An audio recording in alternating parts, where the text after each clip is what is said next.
Hello guys, my name is Mayank and welcome to kids super learning. आज हम बात करने वाले हैं कुछ और नए नए वर्ड्स की। बहुत इंटरेस्टिंग वर्ड्स हैं, एंड तक देखिएगा। सारे बहुत इंटरेस्टिंग सेंटेंसेस हैं, आपको बहुत अच्छा लगेगा और बहुत अच्छा लर्न भी करेंगे। So without wasting time let's get started. और हाँ, अगर आप नए हैं तो सब्सक्राइब कर लेना, इस वीडियो को अच्छा लगे तो लाइक कर लेना और कमेंट करके जरूर बताना आपको में कौन सा सेंटेंस सबसे अच्छा लगा। चलिए आगे बढ़ते हैं। टाइडी। टाइडी का मतलब होता है किसी चीज को साफ करके तरीके से रखना। होता है ना, फैल जाती है टेबल, फिर तरीके से सफाई होती है, सब कुछ सही से लगाते हैं, उसको बोलते हैं टाइडी। बोतलों को साफ करके तरीके से लगा के रखो।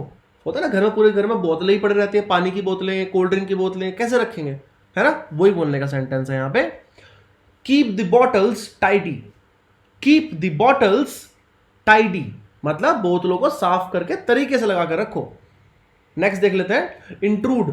इंट्रूड मतलब होता है घुस जाना कहीं पे, हस्तक्षेप करना किसी चीज के बीच में।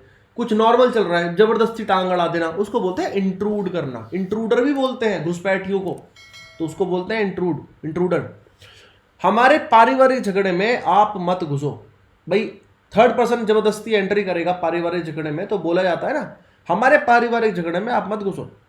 Don't intrude in our family dispute. आपसी जो अनबन हो जाती है, झगड़ा हो जाता है, उसे बोलते हैं डिस्प्यूट। मार पिटाई नहीं हो रही है यहां, सिर्फ अनबन हुई है या फिर बातचीत हो रही है, उसे डिस्प्यूट बोलते हैं। ठीक है, don't intrude in our family dispute. Next देख लेते हैं, इंट्रूड का एक और सेंटेंस, मैं बिना कारण हस्तक्षेप नहीं करना चाहता। मैं क्यों किसी को परेशान करूं अननेसेसरीली, है ना। I don't want to intrude without reason. बिना कारण के। I don't want to intrude without reason. Next देख लेते हैं, एनवी। एनवी का मतलब होता है ईर्ष्या या जलन या चिढ़न। मैं तुम्हारी तरक्की से ईर्ष्या नहीं करता हूं। I don't envy your progress, या फिर I don't envy your growth. Growth या प्रोग्रेस दोनों एक ही जैसे शब्द हैं यहां पर, तरक्की से मतलब है यहां पे। एक और सेंटेंस देख लेते हैं एनवी का। कुछ लोग दिखाते नहीं है लेकिन अंदर से ईर्ष्या करते हैं, मतलब अंदर से चिढ़ते हैं, जलते हैं आपसे। Some people don't show but envy from inside. Some people don't show but envy from inside, अंदर से चिढ़ते हैं। ग्रोसरी। ग्रोसरी का मतलब होता है किराना या किराने का सामान लाना। किराने की दुकान होती है ना, जो सब कुछ मिलता है, हिंदी में परचून भी बोलते हैं उसको, परचून की दुकान। तो ये ग्रोसरी का मतलब उसी से है, किराने की दुकान यानी किराने का सामान। मुझे घर का कुछ सामान लाना है। I need to bring some grocery.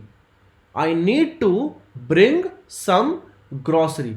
घर का सामान को ही ग्रोसरी बोलते हैं, तो इसलिए आज जरूरत नहीं लिखने की I need to bring some grocery for home, ऐसा कुछ बोलने की जरूरत नहीं होती। ग्रोसरी का मतलब ही होता है घर का सामान। ठीक है, ग्रोसरी। एक और सेंटेंस देख लेते हैं, उसकी किराने की दुकान है। He owns a grocery store. He owns a grocery store. Mammoth. ये मैमथ है, मैमोथ नहीं है, ये मैमथ है। मैमथ मतलब बहुत ही ज्यादा बड़ा, विशाल, महाकाय, मतलब ऐसा जो बहुत ज्यादा मेहनत लगेगी, बहुत ज्यादा रिसोर्सेज लगेंगे, बहुत सारे लोग लगेंगे, पैसा लगेगा, टाइम लगेगा, ऐसी चीज को बोलते हैं मैमथ। साइज बहुत बड़ा हो किसी चीज का। सभी लोगों तक दवाई पहुंचाना बहुत बड़ा काम है। अगर पूरे भारतवर्ष की बात करो तो इतनी बड़ी कंट्री है, 130 करोड़ लोगों से ज्यादा लोग हैं, उन तक कोई दवाई पहुंचाना it's a huge task, right. It's a mammoth task to deliver medicine to all people. It's a mammoth task to deliver medicine to all people. कोई चीज पहुंचाना डिलीवर कहलाता है। डिलीवरी करते हैं ना सामान की, जो अपने घर तक पहुंचाते हैं लोग, उसको बोलते हैं डिलीवर करना। ठीक है, मेहमत का एक और सेंटेंस देख लेते हैं। इस देश में नशीली दवाओं की बहुत बड़ी समस्या है, और आजकल तो ड्रग प्रॉब्लम के इतने सारे केस भी चल रहे हैं, बड़ी बड़ी सेलिब्रिटीज उसमें आ रहे हैं। तो ये वही है, इस देश में नशीली दवाओं की बहुत बड़ी समस्या है। कैसे बोलेंगे, this country has a mammoth drug problem. This country has a mammoth drug problem. Veteran, ये होता है वेटरन। वेटरन मतलब क्या होता है, किसी एक क्षेत्र का किसी को बहुत ज्यादा एक्सपीरियंस हो, वो दिग्गज हो उस क्षेत्र का, उसे बोलते हैं वेटरन। उसके पिता कानूनी मामलों के दिग्गज हैं, मतलब किसी फ्रेंड के फादर हैं, बहुत एक्सीलेंट नॉलेज है उनको लीगल मैटर्स की, तो कैसे बोलेंगे? Her father is a veteran of legal affairs.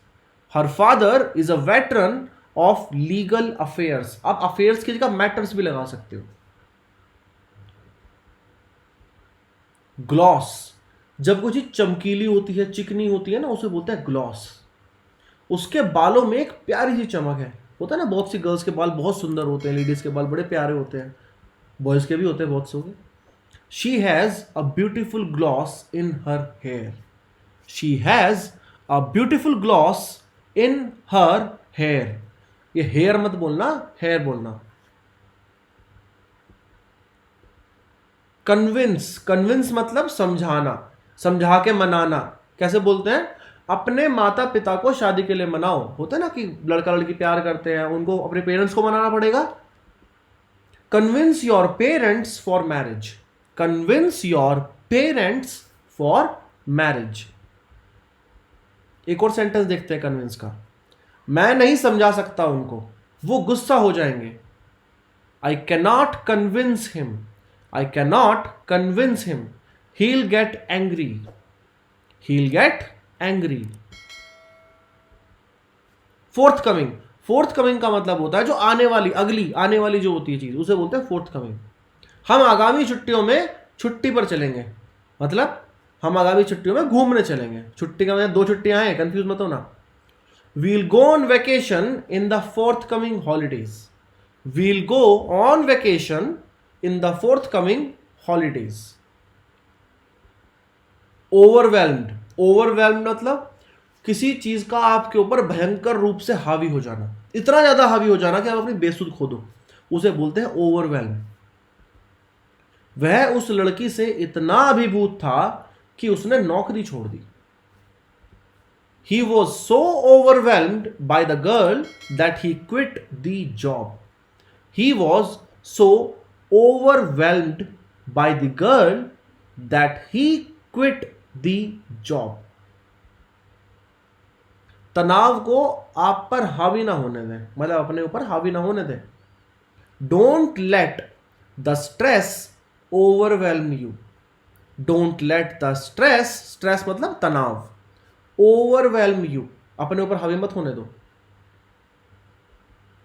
Attire, attire का मतलब क्या होता है? अटायर का मतलब होता है पोशाक, जो आप कपड़े पहनते हो उसको बोलते हैं अटायर। उसने एक खूबसूरत पोशाक पहनी थी, या उसने एक खूबसूरत ड्रेस पहनी थी। शी वोर अ ब्यूटिफुल अटायर। शी वोर a beautiful attire. Allure, allure मतलब होता है लुभाना, फुसलाना, बहलाना किसी को अपने आकर्षण से, स्पेसिफिकली वहां अल्योर आता है। वो लड़का तुमको फुसला रहा है। That boy is alluring you. That boy is alluring you. Accent, accent मतलब होता है क्या? उच्चारण, बोलने का ढंग, बोली होता है ना किसी का बोलने का तरीका, उसे बोलते हैं एक्सेंट। उनकी बोली थोड़ी अक्खड़ है। His accent is a little rude. हो सकता है शब्द अक्खड़ ना हो, शब्द गंदे ना हो, बस बोलने का तरीका थोड़ा सा अक्खड़ है। His accent is a little rude. Diligent, diligent मतलब होता है मेहनती या परिश्रमी, जो बहुत मेहनत करते हैं। वह इतने मेहनती व्यक्ति हैं, मतलब बहुत ज्यादा मेहनती व्यक्ति हैं। He is such a diligent person. He is such a diligent person. Well, that's all for today. Thank you so much, guys. Stay home, stay safe.